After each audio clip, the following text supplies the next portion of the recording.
Ronu good morning. Good morning. Good morning. তুমি কোথায় এসেছো?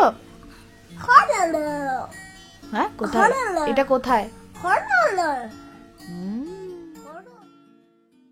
Good morning, welcome back to my channel. আমি কৃত্তিকা। আজকে 21 ডিসেম্বর, ঘড়িতে সময় এখন সকাল 8টা। সকালে উঠে ফ্রেশ হয়ে এখন ব্রেকফাস্ট বানাতে বসেছি। ব্রেকফাস্ট বলতে শুধু রনরই, আর এই ইনস্ট্যান্ট কফির প্যাকেটটা কালকে রাতেই কিনেছি, যেটা দীপ এখন খাবে। আর আমি সকালে উঠে কোনো দুধ জাতীয় চা কফি কিছু খাই না, তো আমি নর্মাল লাল চাই খাবো। ওই চায়ের পাউচ আছে, সেটা দিয়েই বানাবো। আর রনকে এই ব্রেডগুলো তো আমি সেঁকে এনেছি কালকে তো রনকে দিয়েও ছিলাম। তো এই পিনাট বাটার মাখিয়ে ওকে দিয়ে দেবো, খেয়ে নেবে। এটা এক তো খুব হেলদিও, আর পেট ভরে থাকে অনেকক্ষণ। পিনাট বাটার ভীষণ হেভি একটা প্রোটিন, এটা ক্যারি করতেও খুব সুবিধা হয়। ব্রেডগুলো সেঁকে একটা টিফিন বক্সে ভরে নিই, আর পিনাট বাটারের কোটোটা নিয়ে নিই। রাস্তাঘাটে, স্টেশনে, গাড়িতে, ট্রেনে, যেখানেই ওর খিদে পাবে বলে, তখনই আমি এটা ওকে বানিয়ে দিতে পারি ঝটপট। তো রনকে চান করিয়ে দিলাম। দীপ এখন চাটা খেয়ে গেছে আমাদের ব্রেকফাস্ট আনতে। আগের দিন দেখছিলাম রাস্তার ধারে প্রচুর ধোসা ইডলির স্টল আছে, ওখান থেকে আমাদের দুজনের জন্য দুটো মশলা ধোসা আনতে গেছে। কি খুব ঠান্ডা লাগছে? হ্যাঁ, চান করে ঠান্ডা লাগছে? ওই বাবারি, আমার খুব খিদে পায়। এই এই যে ব্রেকফাস্ট করবো। হ্যাঁ, ভাত দাও আমাকে। ভাত খাবি? আচ্ছা চ দিচ্ছি। চল জামা পরিয়ে দি, চল আমাদের অন্য হোটেলে যেতে হবে তো। কোন হোটেলে? অন্য একটা হোটেলে। আবার? আর কখন আসবো? চলো। দেখো তুমি চান করতে যাওয়ার সময় আমার কার্টুনটা চালিয়ে যাবে চান করতে। বেশ, ঠিক আছে। এরপরে কিন্তু আমরা দেখি দেখি পিছনটা দেখি একবার, চুলটা কেমন হয়ে গেল মনে হচ্ছে। আচ্ছা, বিছানা থেকে নেমো না, নিচেটা ভীষণ ঠান্ডা, ঠিক আছে? এই এতক্ষণে দীপ খাবার নিয়ে এলো। দোকানগুলোতে নাকি এত ভিড় যে যে যখন অর্ডার করছে তার থেকে 1 ঘন্টা পরে খাবার হাতে পাচ্ছে। ও আবার মাঝে দাঁড়িয়ে একটু ইডলি খেয়ে নিয়েছিল, কারণ সত্যিই তো খিদে পেয়েছে। কোন সকালে উঠে আমরা চা খেয়েছি। এরপরে দীপ চান করে রেডি হয়ে বেনারস স্টেশনে চলে গেল মায়েদের আনতে। আর তারপরে আমি চান করে এখন রেডি হয়ে নিচ্ছি এবং ব্যাগটা গুছিয়ে রেডি করে রাখবো। দীপ এলেই আমরা সবাই মিলে এই হোটেল থেকে চেক আউট করে চলে যাব আমাদের নতুন হোটেলে, যেখানে মা, দাদু, দিদা, স্বপ্না পিসি এসে উঠবে সেখানে। এখানে আবার দুটো স্টেশন আছে, একটা বেনারস আর একটা বারাণসী জংশন। যেটা ভুল হওয়ার সম্ভাবনা খুব বেশি থাকে। ফেরার দিন যেটা আমাদের হয়েছিল, টোটো আমাদের সবাইকে নিয়ে চলে গেছিল বেনারসে, তো আমাদের ট্রেন ছিল বারাণসী জংশন থেকে। যাই হোক, চলো এখান থেকে চেক আউট করে যাচ্ছি। ওরা অলরেডি আমাদের নতুন হোটেলে চেক ইন করে গেছে। এই হোটেলটা এমনিতে কিন্তু খুবই সুন্দর, ভেতরটাও পরিষ্কার, ঘরগুলোও সুন্দর, তোমরা তো দেখলেই। কিন্তু এটা লোকেশনটা এতটাই অদ্ভুত, মানে আমাদের জন্য না, যারা বয়স্ক মানুষ আসবে তাদের জন্যই এতটা মেন রোড থেকে হেঁটে আসাটা খুব সমস্যাজনক, তাও এই গলির মধ্যে দিয়ে। সেখানে অজস্র বাইক যাচ্ছে, কোনো রিক্সা টিক্সা ঢুকতে পারে না, কিন্তু বাইক টাইক এত যাচ্ছে, কোনো বয়স্ক মানুষের হেঁটে যাওয়া খুবই কষ্টকর। তোমরা ভালো করে খেয়াল করো, এই জায়গাটা একটু বড়, তাই এই অবধি স্কুটি আসতে পেরেছে। স্কুটিটা এখানে রেখে ওই পিছন দিকের গলিটা দিয়ে আরেকটু গিয়ে তবে আমাদের হোটেলটা। দীপ স্কুটি করে একটা বড় ট্রলি ব্যাগ, নিজের পিঠে ব্যাগ এবং রনকে নিয়ে চলে গেল মেন রোডে। আর এই বড় ট্রলিটা যেহেতু গাড়িতে নিয়ে যাওয়া যাবে না, আর তাই আমি এটাকে নিয়ে এখন গলিতে হেঁটে হেঁটে যাবো। এই দেখো, এই রকম সরু গলি, এর মধ্যে দিয়ে স্পিডে বাইক যাচ্ছে, স্কুটি যাচ্ছে, এবং অনেক সবজির ভ্যান, ফলের ভ্যান, এগুলোও যাচ্ছে। যারা ব্যবসা ট্যাবসা করে, এখানে ভেতরে যাদের দোকান আছে তাদের জিনিসপত্র যাচ্ছে। ওই দেখো দূরে একটা ফলের ভ্যান আসছে। ওরে বাবা, আমাকে এবার উঠে যেতে হবে মনে হচ্ছে এদিকে। যাই হোক, এইভাবে যাওয়াটা কোনো বয়স্ক মানুষের পক্ষে একটু অসুবিধাজনক। যাকে অবশেষে আমি মেন রোডের মুখ দেখতে পেয়েছি। ও বাবা, বাঁদিকে দেখো মালাই বানানো হচ্ছে, আহা, খেতে হবে এবার। যাই হোক, চলো এখান থেকে একটা রিক্সা ধরবো, ধরে ব্যাগগুলো নিয়ে আমি, রনও চলে যাব হোটেলে। আর দীপ স্কুটিটা জমা দিয়ে মাঝে একটা জায়গায় আমাদের সাথে রিক্সায় উঠে যাবে। এই সকাল থেকে আমাদের হোটেলে পৌঁছানো অবধি ঠিক যতটা সুন্দরভাবে কাটছে, মানে যতটা মনে আনন্দ লাগছে যে ওদের সাথে দেখা হবে, তারপরে আমরা একসাথে সবাই ঘুরতে যাব, সেই আনন্দটা শেষ হয়ে যাবে যখন আমরা হোটেলে পৌঁছাবো। কারণ এই জাস্ট আমরা হোটেলে পৌঁছালাম এবং ওপর থেকে মা আমাদের ডাকছে বারান্দা থেকে, যে দিদার ভীষণ বুকে ব্যথা করছে, তোরা তাড়াতাড়ি ওপরে আয়। তাই এখানেই আজকের ব্লগটা আমি শেষ করেছি। এরপর থেকে আর কোনো ভিডিও করার মতো অবস্থায় ছিলাম না। আসলে কি ঘটেছিল, কি হয়েছিল, সেগুলো সবই তোমাদের সাথে শেয়ার করব। তার আগে 22 সকালটা একটু শুরু করে নিই। আমরা এখন যাচ্ছি সারনাথ, আমি, মা, স্বপ্না পিসি, রনও। দীপ দাদু দিদার সাথেই রয়েছে। আর আমরা এখন সারনাথ যাচ্ছি। দিদা এখন একটু স্টেবল, তাই ভাবলাম যে ঘরে বসে থেকে তো লাভ নেই, একটু ঘুরে আসি। তো এই সারনাথ ঘুরতে ঘুরতেই তোমাদের আমি গল্পটা বলি যে কাল কি হয়েছিল। এই সারনাথে এসেই আমরা একটা গাইড নিয়েছি যে 100 টাকা নেবে বলেছে।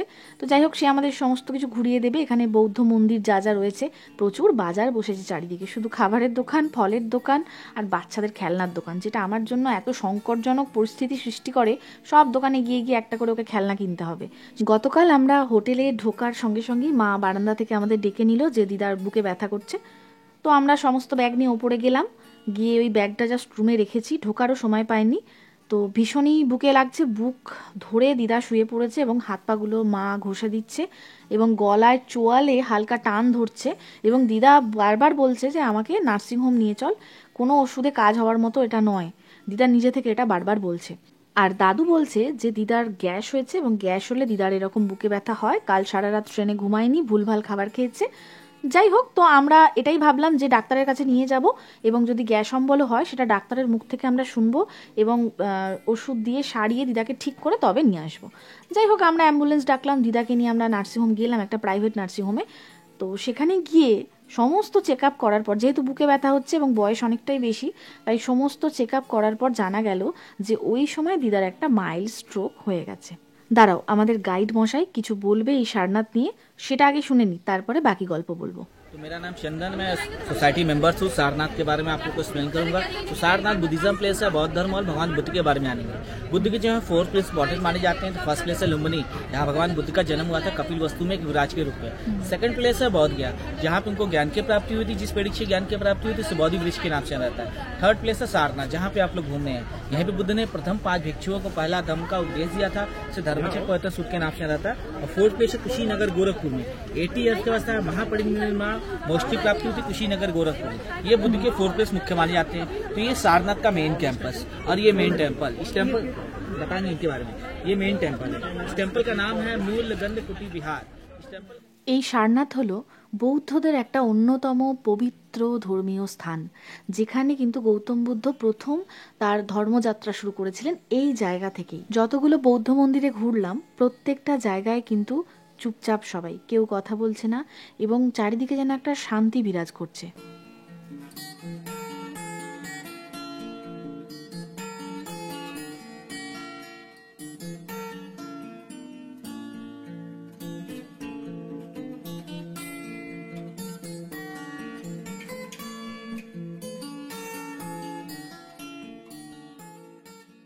এবার আসি গতকালের ঘটনায়। তো যখনই আমরা শুনলাম যে দিদার এরকম একটা মাইল্ড স্ট্রোক হয়ে গেছে, আমাদের তো মানে এখন যতটা ইজিলি তোমাদের সামনে ডিসক্রাইব করছি ততটা ইজি কিন্তু সেই সময় পরিস্থিতিটা ছিল না। কি করব, কোথায় নিয়ে যাব, কিছুই বুঝতে পারছি না। ডাক্তার তখন বলছে যে ভর্তি করতে, এই দিতে হবে, ওই দিতে হবে, এই ওষুধ দিতে হবে, আমরা অবজারভেশনে রাখবো। কিন্তু আমাদের মন মানছিল না ওই নার্সিংহোমটায় রাখার, কারণ যা যা টেস্ট হয়েছে সেই সময়ের মধ্যে আমাদের 10-11 হাজার টাকা বিল অলরেডি হয়ে গেছে। তো তাই ভরসা না করে ওখান থেকে আমরা বের করে নিয়ে এলাম বিএইচইউতে, যেটা আমাদের প্রথমেই নিয়ে যাওয়া উচিত ছিল। পরে বুঝলাম যে অ্যাম্বুলেন্সের যে ড্রাইভার, তার সাথে ওই নার্সিংহোমের যোগাযোগ রয়েছে, তাই সেই আগে জোর করে আমাদের ওই নার্সিংহোমে নিয়ে গেল। আমরা কিন্তু প্রথমে বিএইচইউ যাওয়ার কথাই বলেছিলাম। যাই হোক, তখন পরিস্থিতি অন্যরকম ছিল, আমাদের মাথাও সেভাবে কাজ করছিল না, আর চিনিও না খুব একটা কিছু, তাই ওই ড্রাইভার যেখানে নিয়ে গেছিল সেখানেই চোখ বন্ধ করে চলে গিয়েছিলাম। তারপরে আমরা বিএইচইউ পৌঁছে ওই অ্যাম্বুলেন্সকে ছেড়ে দিই এবং নিজেরাই স্ট্রেচার নিয়ে এসে, এখানে এটাই নিয়ম, নিজেরাই আধার কার্ড জমা দিয়ে স্ট্রেচার নিয়ে এসে পেশেন্টকে স্ট্রেচারে শুয়ে নিজেরাই কিন্তু এমার্জেন্সিতে নিয়ে যেতে হবে। সব কিছু নিজেদের করতে হবে, কোনো কিছু করার জন্য ওখানে কেউ নেই, যেহেতু খুব স্বাভাবিক এটা একটা সরকারি জায়গা। কিন্তু ব্যবস্থা ভীষণ ভালো, আমি তো ভীষণ প্লিজড, মানে আমরা সবাই, যে এমার্জেন্সিতে নিয়ে যাওয়া একটা পেশেন্টের যত তাড়াতাড়ি চিকিৎসা হওয়া সম্ভব সেটাই কিন্তু ওখানে হয়েছে। আর ওই নার্সিংহোমে যা যা টেস্ট হয়েছিল, যা যা কিছু হয়েছিল, সব আবার এখানে হয়েছে, কয়েকটা ব্লাড টেস্ট বাদে। তো সেখানেও কিন্তু একই কথা বললো, মানে বিএইচইউতে, যে একটা মাইল্ড স্ট্রোক কিন্তু হয়েছিল, কিন্তু এখন স্টেবল আছে। শেষে ওখানকার যিনি কার্ডিয়াক সার্জন ছিলেন তাকে একবার এই সমস্ত রিপোর্ট দেখিয়ে আমাদের চলে যেতে বললেন। দাঁড়াও, মাঝে একটা কথা বলে নি। এখন আমরা যে জায়গাটায় এসেছি, ওই বাঁ দিকে যে মেশিনটা দেখছো, ওইখানেই বেনারসি শাড়ি তৈরি হয়। আমাদের সব থেকে পছন্দের, মানে মেয়েদের, বাঙালি মেয়েদের বিশেষ করে, যেহেতু আমরা বিয়ের সময় বেনারসিটাই একমাত্র বেছে নিই, তাই সব থেকে পছন্দের শাড়ির বানানোর মেশিন। একটা বেনারসি শাড়ির মধ্যে কতগুলো মানুষের পরিশ্রম মিশে থাকে, কি অদ্ভুত তাই না। মা আর স্বপ্না পিসি কয়েকটা শাড়ি দেখলো বটে, কিন্তু সেভাবে পছন্দ হয়নি। আসলে সত্যি কথা বলতে কি, যে জায়গার যেটা ফেমাস সেটা প্রথমেই কিন্তু বিক্রি হয়ে যায় বাইরে। যেমন দার্জিলিংয়ের চা, দেরাদুনের দেরাদুন রাইস, সেরকমই বেনারসের বেনারসি। তবে হ্যাঁ, অনেক ভালো ভালো দোকান আছে এখানে যেখান থেকে আপনারা একেবারে আসল বেনারসি পাবেন, কিন্তু সেটার খোঁজ আমার কাছে নেই, আর এবারে সেটার পরিস্থিতিও ছিল না। সারনাথ আর আমাদের হোটেলের মাঝামাঝি একটা জায়গায় আমরা এখন লাঞ্চ করতে ঢুকেছি। এটা সম্পূর্ণ একটা ভেজ রেস্টুরেন্ট, তো খুব সুন্দর খাবার, খুব ভালো কোয়ালিটি। এটার নাম হলো লবকুশ। যারা বেনারসে গেছো নিশ্চয়ই এই হোটেলে খেয়েছো, কারণ যথেষ্ট ভিড় ছিল আমরা যখন গিয়েছিলাম। এইবার আমরা ঢুকলাম BHUতে। BHU তো কাউকে আলাদা করে বলার কিছু নেই, বেনারস হিন্দু ইউনিভার্সিটি। এশিয়ার মধ্যে সব থেকে বৃহত্তম রেসিডেন্সিয়াল ইউনিভার্সিটি হলো এই বেনারস হিন্দু ইউনিভার্সিটি। এখানে টোটাল 16টা ফ্যাকাল্টিজ আছে, 30,000-এরও বেশি স্টুডেন্ট এখানে পড়াশোনা করে, আর 18,000-এর মতো স্টুডেন্ট এখানে থাকে, মানে থেকে পড়াশোনা করে।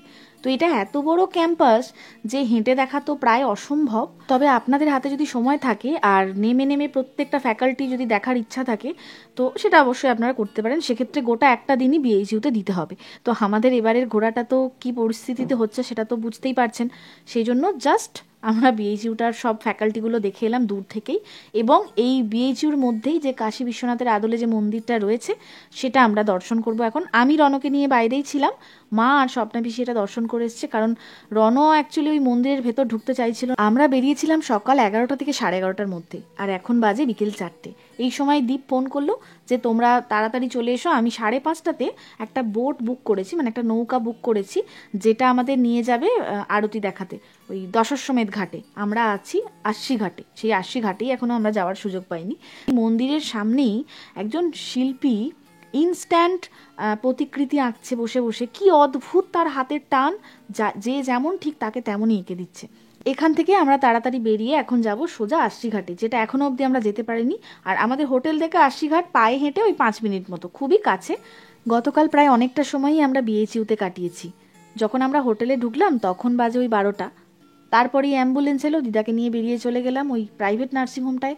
প্রাইভেট নার্সিংহোম থেকে আমরা বেরোলাম ওই বিকেল 5টা 5:30টা মতো। তারপরে আমরা ঢুকলাম BHUতে, এবং BHU থেকে আমরা যখন বাড়ি এলাম তখন বাজে রাত প্রায় 12:30 এরকম সময়, আমার এক্স্যাক্ট টাইমটা মনে নেই।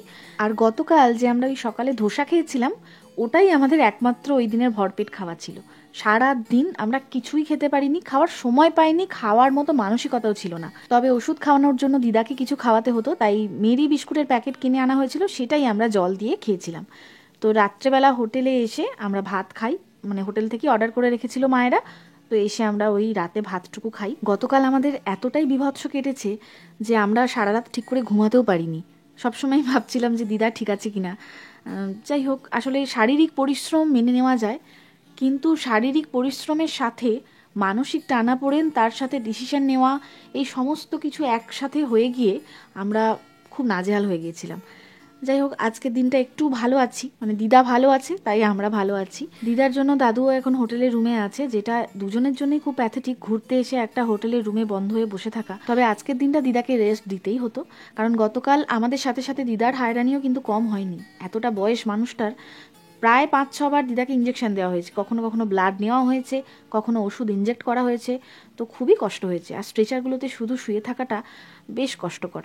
আমরা এই জাস্ট নৌকায় উঠলাম, এইবার আমরা যাব দশাশ্বমেধ ঘাটের দিকে। আশি ঘাটেও আরতি চলছে, কিন্তু আমরা দশাশ্বমেধ ঘাটে যাব, ওখানের আরতিটা দেখব। জানি না কত কাছ থেকে দেখাতে পারবে, আমাদের বলেছে যে অনেকটা কাছে নিয়ে যাব।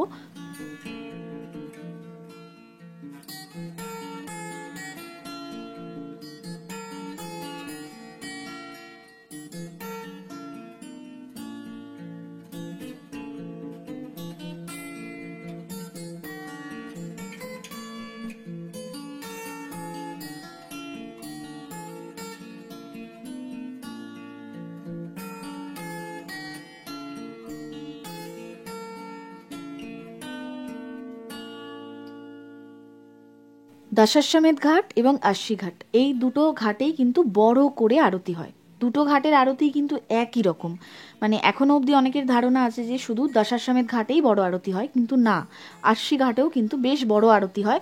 আরেকটা খুব জরুরি ইনফরমেশন, যারা আমাদের মতো প্রথম বেনারস আসছো তাদের জন্য বলি, একমাত্র আশি ঘাটেই কিন্তু অটো আসে, আর কোনো ঘাট অবধি অটো টোটো কিচ্ছু যায় না। কারণ সেই সমস্ত ঘাটে যাওয়ার জন্য তোমাকে প্রায় 500 মিটার গলি হেঁটে গিয়ে তবে ঘাটে পৌঁছাতে হবে। একমাত্র আশি ঘাটের কাছ অবধি, একদম ঘাটের কাছ অবধি অটো টোটো সব যায়। আর এই আশি ঘাটের কাছে প্রচুর হোটেল আছে, যে হোটেল থেকে পুরো গঙ্গা দেখা যায়, এবং হোটেল থেকে জাস্ট নেমেই ঘাট, যেগুলো আমরা পাইনি কারণ সেই সময় অনেকটা রাশ ছিল, তাই সেই হোটেলগুলো আমরা অ্যাভেলেবেল পাইনি। কিন্তু প্রচুর প্রচুর হোটেল আছে, তাই তোমরা প্রথম গিয়েই আশি ঘাটের কাছে থাকার চেষ্টা করবে। কোনো বয়স্ক নিয়ে যাও আর না যাও, আশি ঘাটের কাছে থাকাটাই কিন্তু সব থেকে ভালো। কারণ যদি গলির মধ্যে কোনো হোটেলে থাকো তাহলে যতবার ঘাটে যাবে ওই গলি পেরিয়ে পেরিয়ে যেতে হবে আর গলি পেরিয়ে পেরিয়ে আসতে হবে, যেটা খুবই অসুবিধাজনক। যাই হোক, আমরা নৌকা থেকে নেমে এখন এখানে একটু গরম চা খাবো। মা আর স্বপ্নাপিসি চলে গেছে হোটেলে, কারণ যেহেতু দাদু দিদা একা আছে অনেকক্ষণ ধরে। আজকেও আমরা আরতি সেইভাবে দেখতে পাইনি, কারণ দশাশ্বমেধ ঘাটে পৌঁছে দেখলাম অলরেডি সেখানে সামনেটা প্রচুর নৌকাতে বুক হয়ে গেছে। আমাদের নৌকা অনেক পিছনে, তো অত দূর থেকে ওই আরতিটা দেখার কোনো মজা নেই। এবং নৌকাতে এমন ঠেলাঠেলি করছে সবাই, মনে হচ্ছে নৌকা উল্টেই যাবে। আমরা তখন বললাম আমাদের আরতি দেখে কাজ নেই, তুমি নৌকা পিছিয়ে আনো। আর যেহেতু অনেকটা সন্ধে হয়ে গিয়েছিল, তো নমঘাট অবধি যাইনি, ওই মণিকর্ণিকা ঘাটের ওই অবধি গিয়ে তারপরে আমরা আবার ফিরে চলে আসি আশি ঘাটে। এরপরে আমরা রনকে হোটেলে ড্রপ করে চলে গেলাম একটা বাঙালি রেস্টুরেন্টে, ওখান থেকে নিয়ে চলে এলাম আমাদের রাতের খাবার। দাদু দিদা সেরকম কিছুই খায়নি, রাতে খুবই হালকা খাচ্ছে, দিদাও ভীষণ হালকা খাচ্ছে। আর ডাক্তার বারবার বলেছে যেন ঠান্ডা না লাগে, এটা সব থেকে ইম্পর্টেন্ট একটা ব্যাপার। এই স্ট্রোকটা কিন্তু ঠান্ডা লেগেই হয়েছে, বুকে সর্দি জমে। যদি বেনারস আসো, আশি ঘাটের কাছে থাকো, তাহলে এই হোটেলটায় অবশ্যই একবার খেও। খুব ভালো খাবার, স্বাদ ভালো, দামও ঠিকঠাক, পরিমাণও ঠিকঠাক। তো চলো আজকের মতো ভ্লগটা এখানেই শেষ করব। তোমরা সকলে ভালো থেকো, সুস্থ থেকো, এবং দেখা হচ্ছে আমার পরের কোনো ভ্লগে। Good night.